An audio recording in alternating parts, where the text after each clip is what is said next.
is going to be on, I think, something that is a bit of a catchphrase and means everything but means nothing as well, on disinformation and social media after the coronavirus.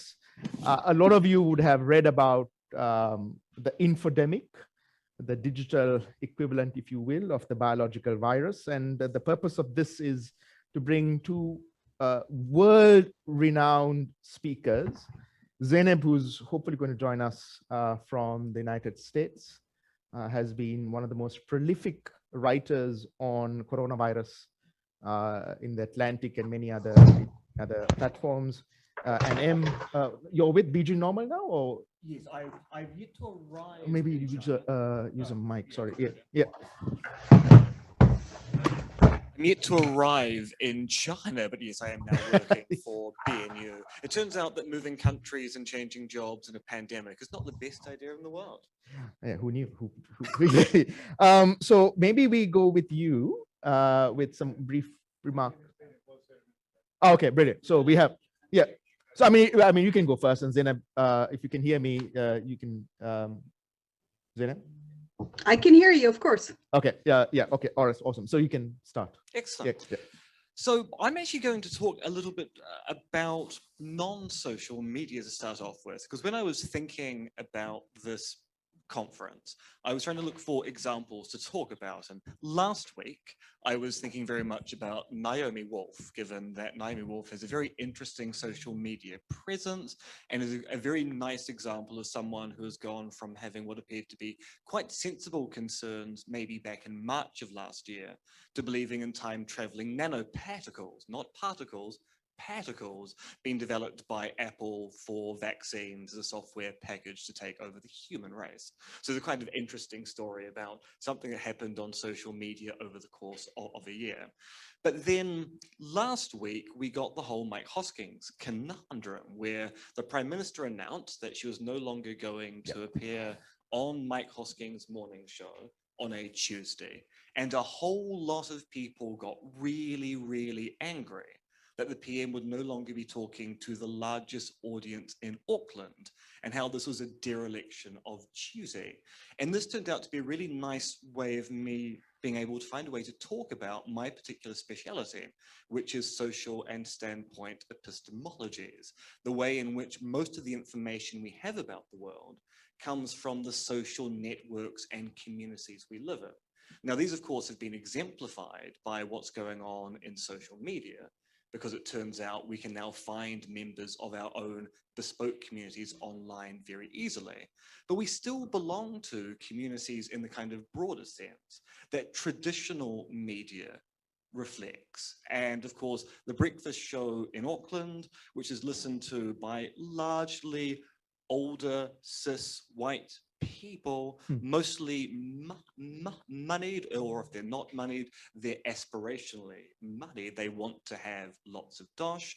And this is an audience which has a very, very strong factor in our electoral politics, because these are the people who vote in the biggest city in the country. So you can see why the immediate response is, well, maybe the PM should be talking to these people. But the problem is, we actually need to talk about diversity of communities, because we are in the midst, if you're not aware of this, you're about to be shocked, of a global pandemic going on at the moment. And there are actually, from my perspective, kind of two pandemics going on. There's COVID-19, and then there's the dismiss and conspiracy theories around COVID-19. And that's my particular specialist topic, looking at conspiracy theories and the way they spread online, who believes them, and also when we might also want to entertain those theories to get to the root of the issue. Because no one denies that conspiracies occur. We just worry that people put forward conspiracy theories where conspiracy theories are unnecessary. And so if we're interested in kind of controlling the spread of those things, we need to be looking at who is affected by these particular conspiracy theories and work out how to kind of halt those transmissions. So you might think that what the PM should do is definitely talk to your Mike Hoskins. I mean, here's a large audience. That audience has fairly prescribed views about things. But the problem is, if we start thinking about a variety of different communities, all of whom have different beliefs about things, then talking with one community predominantly isn't actually a very effective way to spread disinformation, misinformation, or conspiracy theories. What you want in that kind of situation is an outreach which allows you to talk to a diverse number of communities and basically engage in interventions in those places. So the initial attack upon the Prime Minister for kind of she's going to ignore the Hosking style audience, which of course isn't true. She's still going to appear on News Talk ZB from time to time. It's just no longer going to be a regular thing, is part of a plan to talk to a more diverse set of social groups and audiences out there. Because we need to be concerned about how there are diverse groups with diverse standings, so ideas of what they take evidence to be, what they take to be the right kind of experts to appeal to.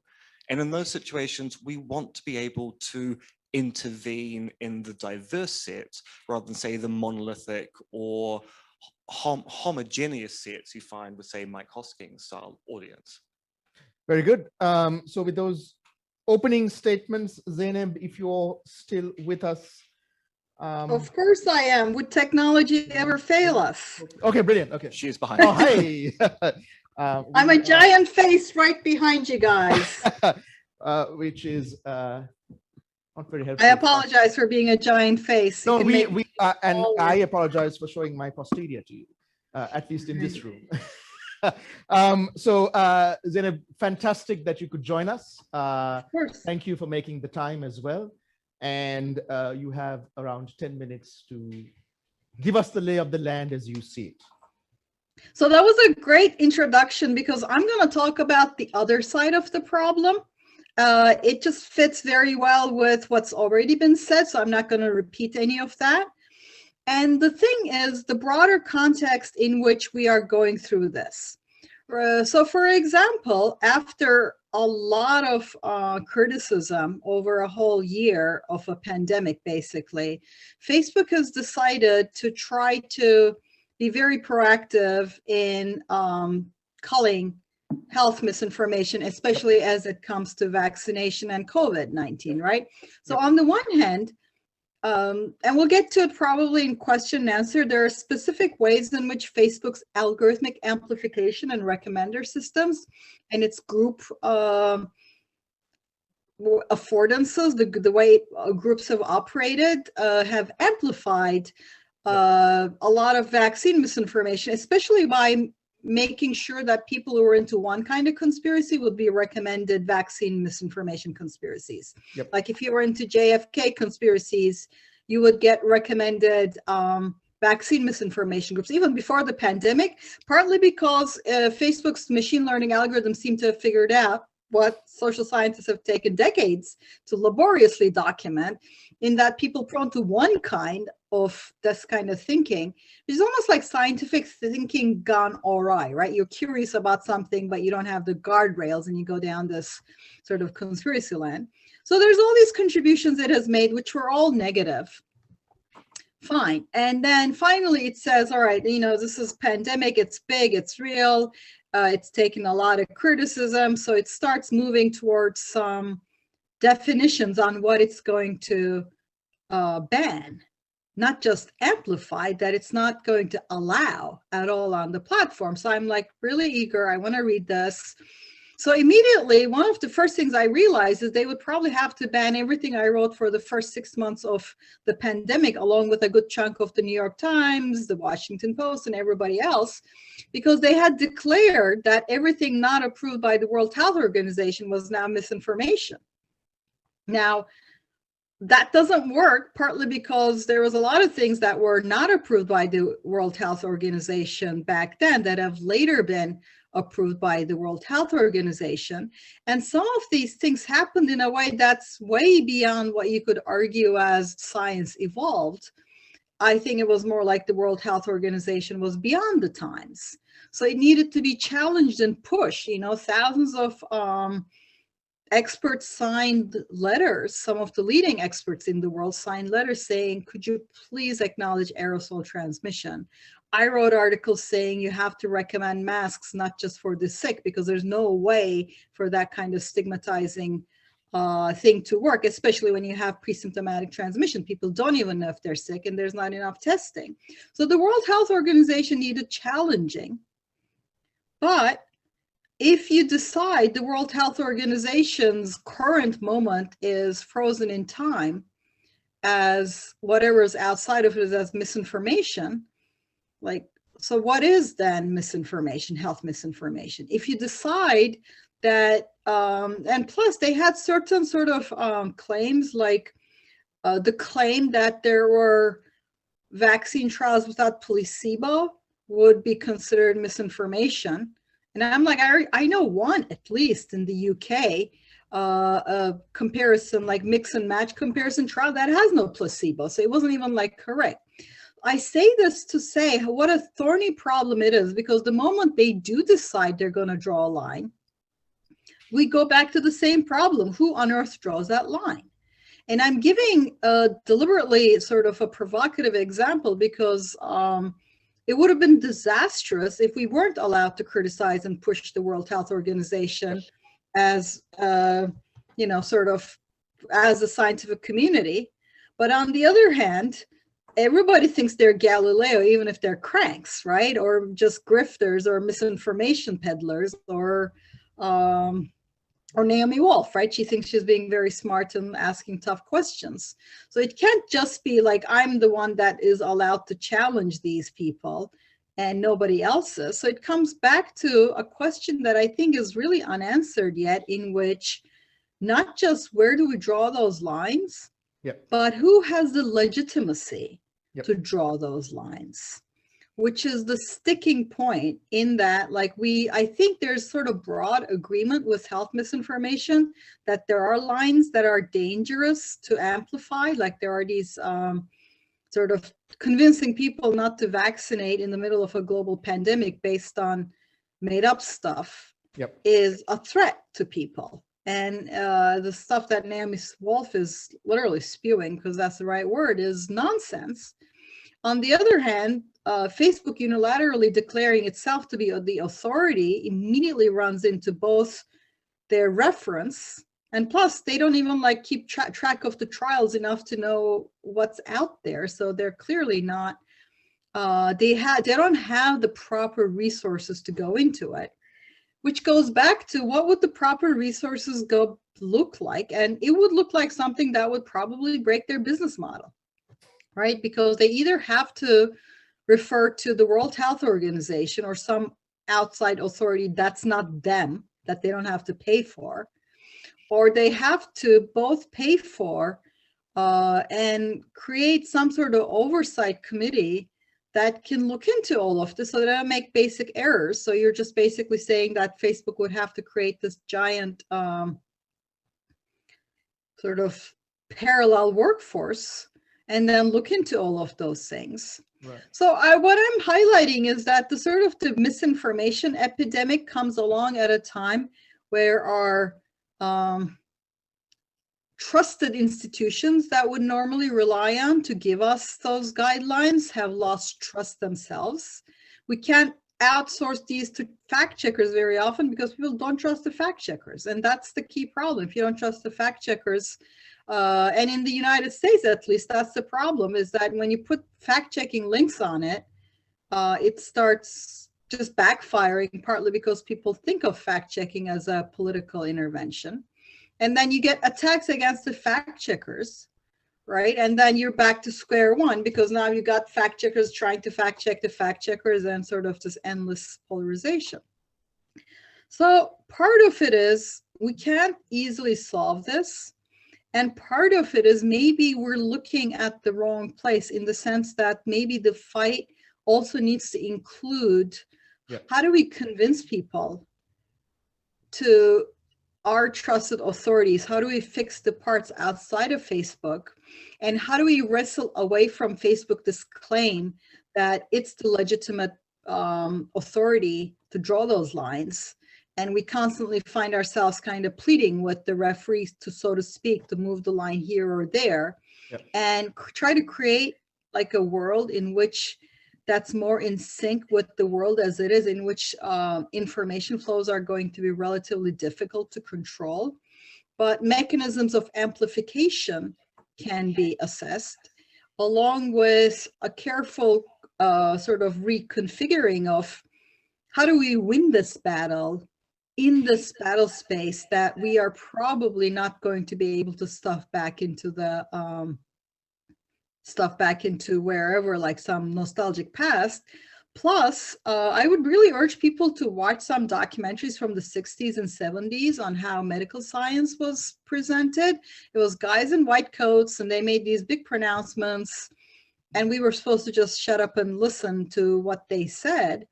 And on the one hand, the medical science gave us these enormous achievements during that era. On the other hand, there were terrible things that happened that era, and it was good that we got to challenge the guys in white coats.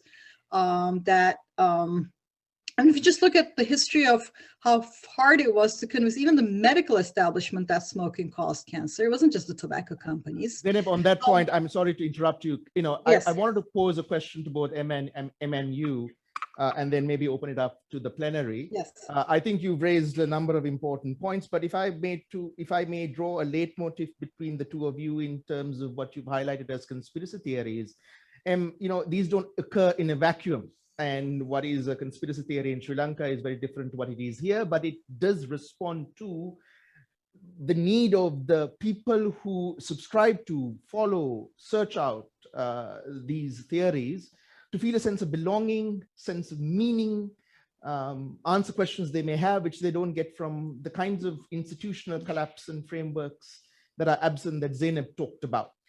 So if that is the case, and these theories and conspiracies and malinfo isn't going to go away, the question to both of you is, how can societies be inoculated against the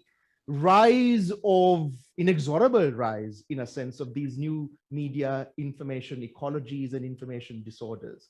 If that's not too abstract a question, the question perhaps more simply is, how do we stop what we are seeing and address it, knowing full well that the conditions for it, both online and offline, are going to probably get worse? Well, I mean, one partial answer is actually going back to the point that was just made before about, you look at the medical science in the 1960s of white men in lab coats telling people what to do. And it turns out at the same time that the white men in lab coats are telling people what to do in the 60s, they're also engaged in gross medical misadventure and experimentation. You know, the Tuskegee syphilis experiments in the US. In the 80s, you've got the unfortunate experiment here. You've got situations where people go, yeah, but I know that they've been doing bad behind the scenes. And also I know that the accounting of what went wrong was incredibly difficult, and there are still defenders of those medical experiments to this day.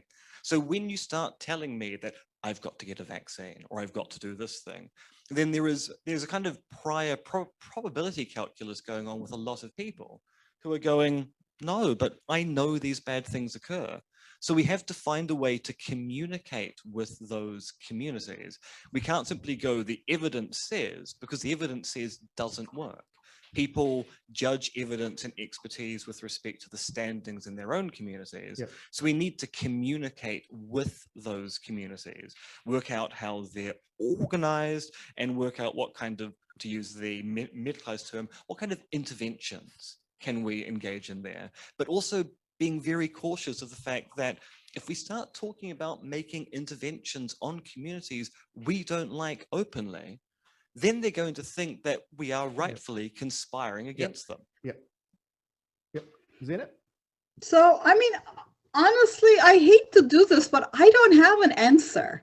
I genuinely, so I keep sort of coming up with, like, we're supposed to always have answers to these thorny questions we pose. And a part of my answer is that whatever we come up with, the most important thing here that we're fighting for is the legitimacy and the trust of the people.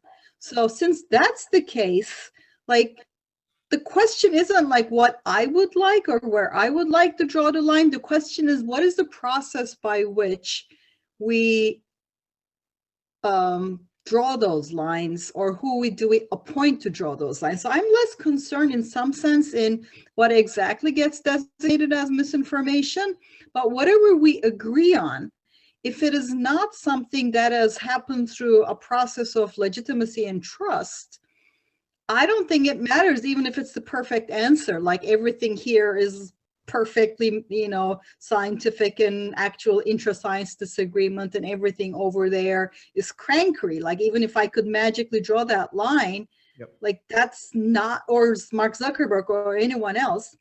And that brings us back to the political question.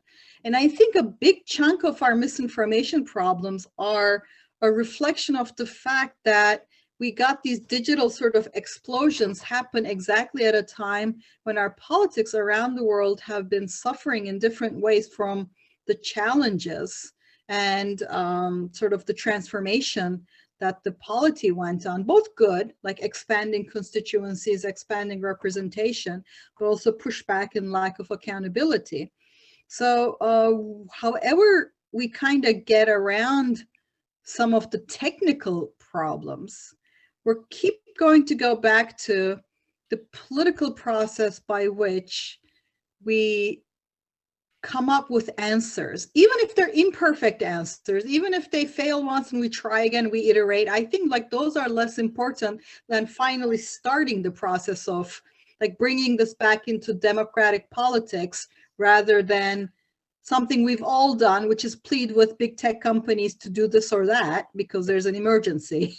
Yep. No, That's fair my enough. sort of big, like, that's why I don't have an answer, besides the fact I also don't have an answer. And to be honest, it's better to admit that you don't have an answer without actually claiming to have one, which is what happens in much of the policy discussions. Let me, with that, open it up to both Zoom questions. I saw a few pop up on the screen, but we have one in the room.